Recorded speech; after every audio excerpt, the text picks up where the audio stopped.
Bonsoir, on est le mercredi 8 mai et aujourd'hui je vais vous parler de l'épreuve d'informatique B de XENS qui est donc l'épreuve d'informatique commune. Pourquoi B? Parce qu'il y a eu l'informatique A pour les MP, normalement c'est ça. Alors, mon avis général, avant de commencer par les éloges, il y a deux points que je trouve décevants, mais ça c'est intrinsèque à l'épreuve d'info de l'X. La première, un peu moins grave, c'est qu'elle dure que 2 heures, et je peux vous dire que 2 heures c'est très court. Très très court, il y avait 19 questions, c'est très très court, 2 heures.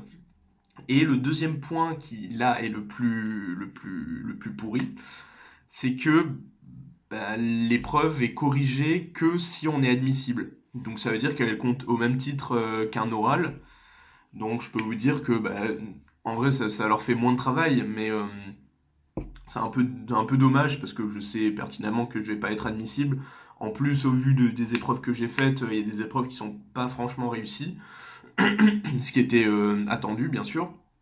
Du coup, c'est très dommage parce que bah, ce genre d'épreuves qui sont super cool, bah, on n'aura pas le résultat. Enfin, ça, au moins pour mettre un peu un chiffre comme on a été habitué de plus en plus enfin, pendant toute notre scolarité à avoir des notes, savoir un peu ce que ça a donné, quoi, avoir une idée de si on a fait pas mal de choses justes par rapport à la quantité qu'on a fait, voir un peu la note, etc. Est-ce que c'est proportionnel?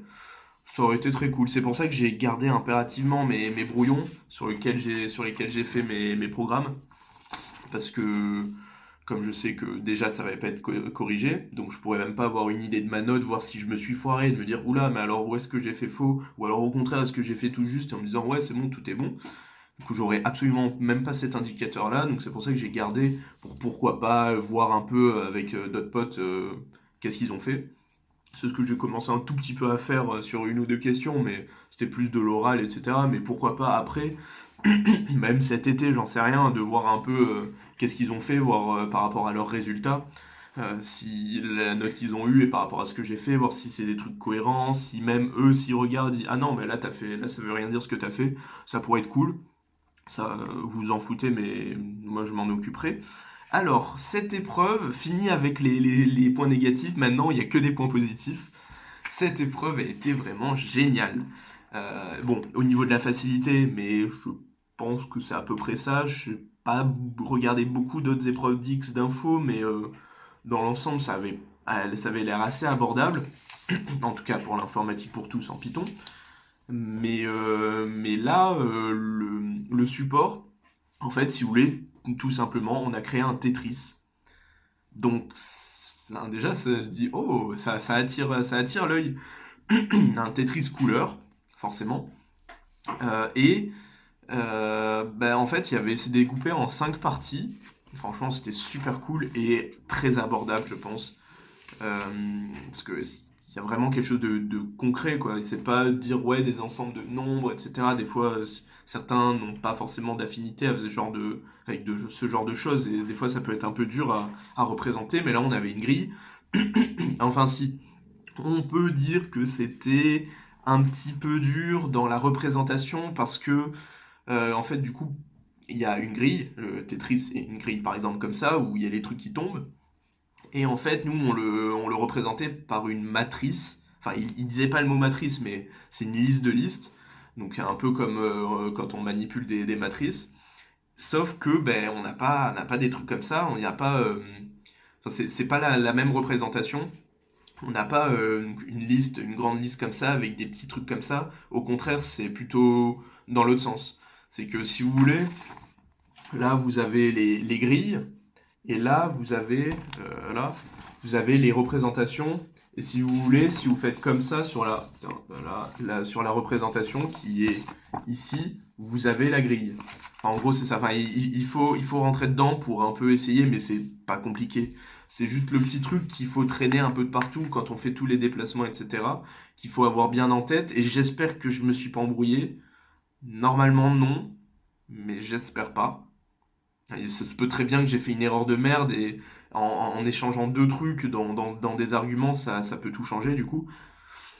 Normalement, j'ai pas fait ce genre d'erreur-là, j'ai un peu vérifié, etc. Me dire oui, c'est bien ça dans tel ordre, j'espère. Donc, ouais, en vrai, ça me met le doute, mais normalement, ça devrait être bon. Donc, il y avait 5 parties, c'était à peu près logique. Première partie, c'était l'initialisation et affichage de l'aire de jeu. Il y avait deux pauvres questions sur créer une grille et l'afficher avec des commandes qui donnaient. En gros, s'il y avait une couleur, il faut afficher, faut dire affiche couleur, entre parenthèses la couleur. Et si c'était du vide, affiche blanc et ligne supérieure. Donc en fait, il y avait une espèce de balayage, il fallait balayer toutes les lignes avec des commandes, avec les commandes adéquates, donc avec des tests, voir si la case elle a telle valeur, il faut telle couleur, en sachant que toutes les cases vides dans la représentation sous forme de matrice, appelée grille, mais du coup sous forme de matrice, c'est vide. C'est pas un zéro, c'est rien, c'est vide. Donc en gros, s'il y a du vide, on dit affiche blanc, et si c'est une couleur, on dit affiche couleur, la couleur. Donc ça c'est des trucs assez basiques, mais peut-être en introduisant ce genre de commande qui était qu'on connaît pas quoi, peut-être ça peut un peu dérouter, mais franchement au pire tu prends 10 minutes à bien lire et puis c'est fini.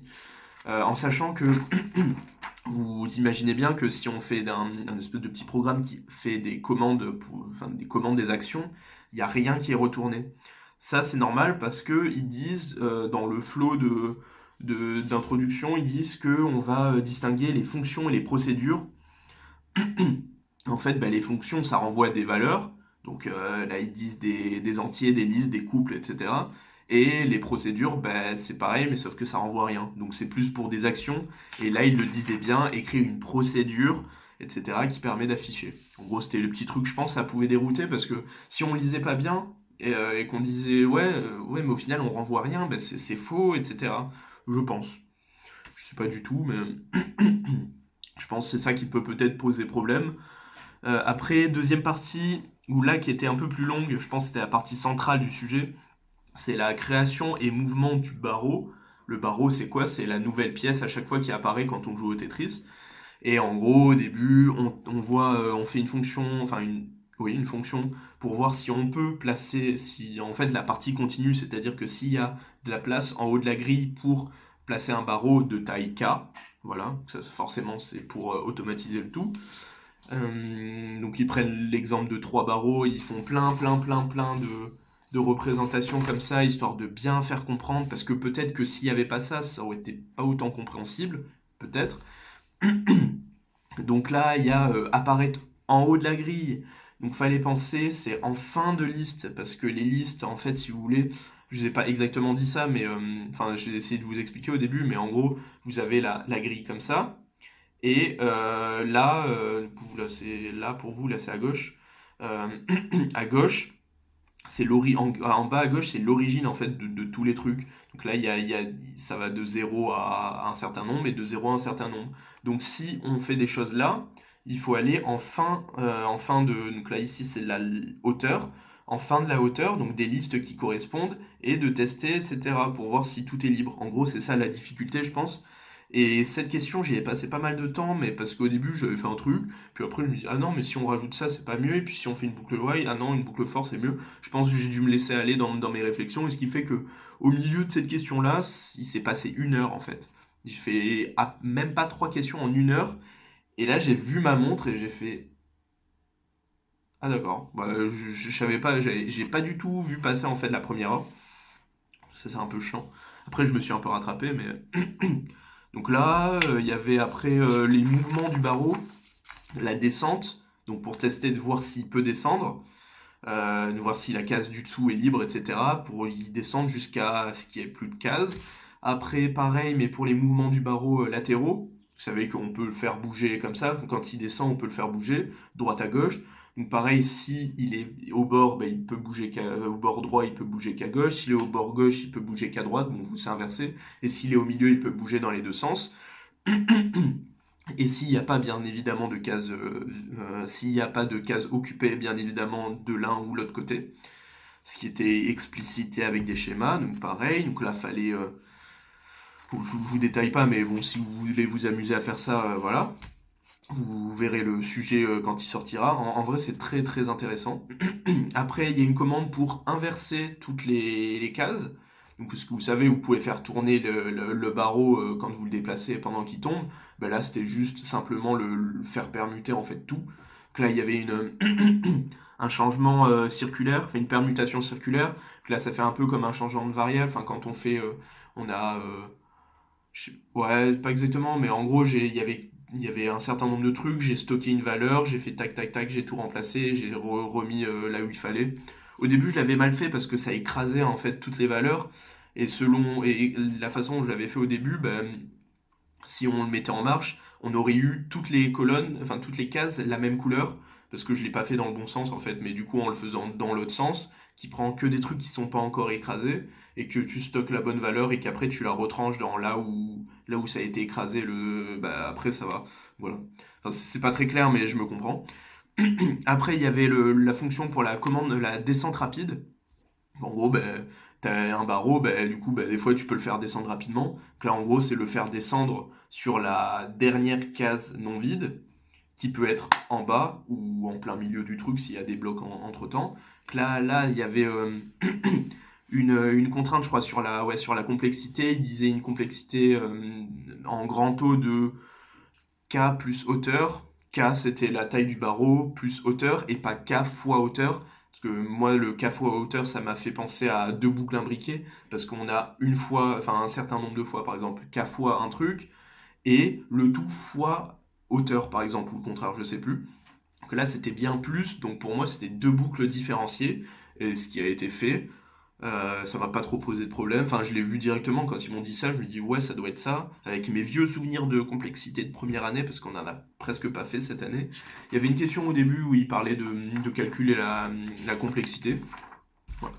Et après, troisième partie, détection des alignements et calcul du score. Donc là, par rapport à qui, combien a été aligné en diagonale, verticale, horizontale.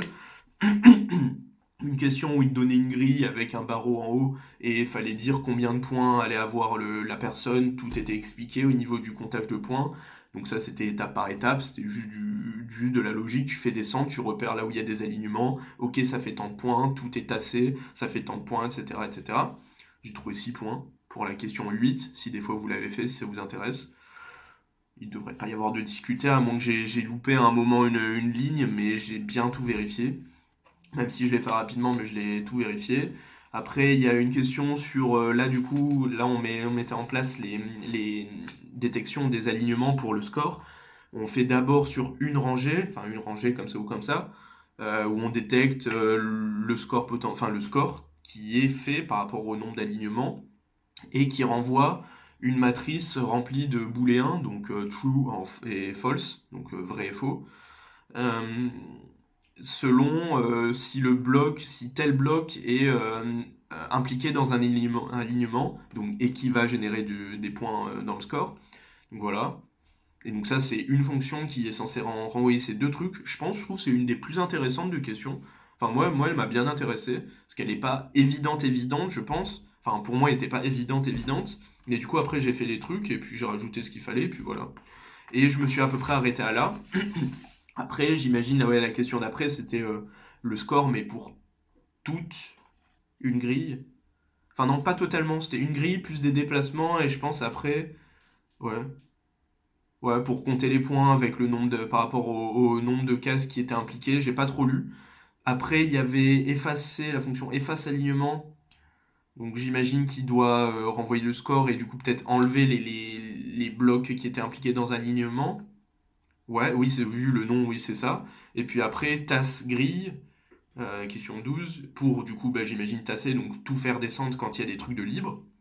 Ah, ça devait être cool ça. Ah oui, ça devait être très bien et très faisable au final. Je l'avais pas vu, c'était la petite question au milieu de deux grosses questions. Ah ouais, j'aurais pu le faire peut-être plus rapidement que la dernière question que j'ai faite. Et après, dernière question de la partie, calcul score. Donc j'imagine bah, ça comptabilise tout ce qu'il y a. Donc je vais pas lire en détail, mais ça je le regarderai peut-être plus tard, parce que ça a l'air très intéressant et pas très compliqué. Quatrième partie, une variante du jeu, région unicolore. Donc là j'imagine il y avait une fonction récursive à faire et une fonction à étudier. Voilà, donc tout ça pour vous dire que ben, en 5 minutes à la fin, j'allais pas me plonger dans ça. Fallait dire si ça fait telle ou telle chose. Il y avait deux questions, mais je pense que cette partie du coup est peut-être un peu plus longue. C'est peut-être la plus dure du sujet, que j'ai pas du tout regardé vu la longueur du truc. Et dernière partie, gestion des scores en SQL. Une toute petite partie de SQL avec quatre questions. J'en ai fait deux à la fin, parce que je cherchais ce genre de questions qui demandent pas beaucoup de réflexion. Il te donne deux tables. Tu vois déjà la possibilité de jointure entre les deux avec des identifiants des clés primaires. Donc bon, il y a deux questions que j'ai fait comme ça. Il y en a une, je pense, je me suis trompé sur le fait, enfin l'ordre, parce qu'il y en a une, fallait ordonner par truc croissant, et du coup, bah, j'ai mis in order by. Enfin, en fait, j'avais mis in order le paramètre, et après, il me dit, mais non, mais il y avait order by, et j'ai pas enlevé le in, et du coup, je crois que c'est juste order by. Donc là, du coup, c'est obligé, j'ai pas tous les points de cette question. Donc, enfin, si elle est corrigée, mais elle sera pas corrigée. Mais je suis toujours dans l'optique, bon, là, tant de points, etc., même si je sais qu'elle va pas être corrigée. Bon, ben voilà, bilan très positif au niveau de. Ça m'a vraiment fait kiffer cette épreuve. Et celle-là, vraiment, je pense que je la reprendrai, enfin, je la terminerai peut-être avant mine centrale, histoire de me préparer un peu plus pour l'informatique. Même si c'est pas ce que je ferai beaucoup, mais peut-être je le ferai en terminant l'épreuve. Pourquoi pas. Et voilà. Donc j'espère que vous aussi, elle vous a fait kiffer. Franchement, très très cool. Et même essayez de faire un peu des sujets d'XENS, d'info, parce que déjà ils sont d'une grande qualité et très cool. Là, vous voyez, très très cool. Le troisième argument, c'est très cool, non, je rigole. Mais même les commentaires, etc., qu'ils mettent sur certains sites, ils disent que vraiment, c'est des épreuves d'une grande qualité. C'est très utile de les faire, bah, surtout pour, je pense, mine centrale, c'est ce qui est vraiment plus info pure. Quoique peut-être il y a aussi je sais pas du tout s'il y a de la physique et tout, mais pour CCPE 3A où c'est plus physique, chimie, modélisation, peut-être un peu moins besoin, parce que ça va pas aussi loin dans l'info, mais ça peut être toujours utile pour vous entraîner sur de l'info pure, et personnellement c'est ce que je préfère. Donc voilà, rendez-vous dans quelques jours pour le bilan, peut-être de bilan global de XENS, donc ce qui en ressort, et du coup les prochaines vidéos sur les prochaines épreuves. Allez, ciao, travaillez bien.